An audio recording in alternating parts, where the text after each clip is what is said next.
Delft is working on a more sustainable campus. The transition from a gas-fired heat network to a hybrid network is one of the measures and will help us to achieve the goals.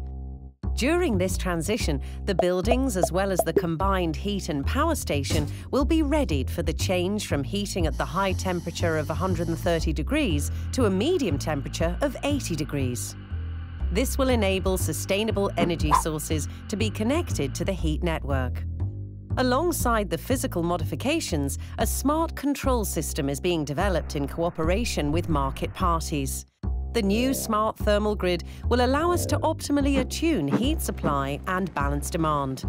We expect to reduce our gas consumption from 10 to 15% in this way.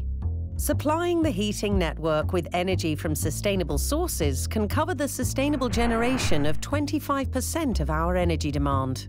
We're going to do something about that. The combined heat and power station will be modified so that a different water temperature can be sent down each pipeline to the buildings connected. The worst building per pipeline then determines the temperature for just that pipeline, not for the heat network as a whole.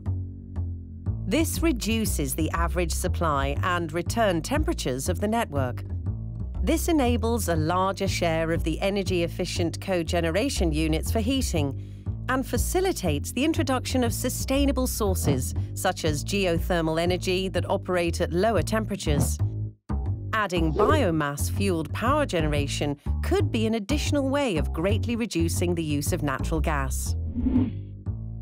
The supply temperature can further be reduced if critical buildings per pipeline are improved.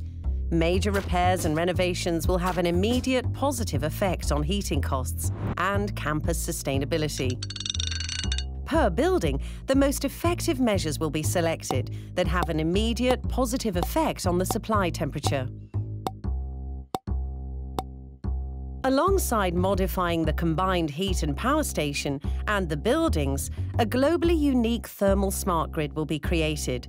A supervisory control system will be linked to the building management systems and to the power station software. 5-day weather forecasts, updated every hour, will be used in conjunction with building models to predict the expected heat demand. Heat supply to the buildings can be minimized this way without loss of comfort. The transition to medium temperature, the unique thermal smart grid and the addition of sustainable heating sources is an important process at TU Delft aimed at creating a more sustainable campus. Without compromising the comfort of our building's occupants, the demand for natural gas and the CO2 emission will be greatly reduced.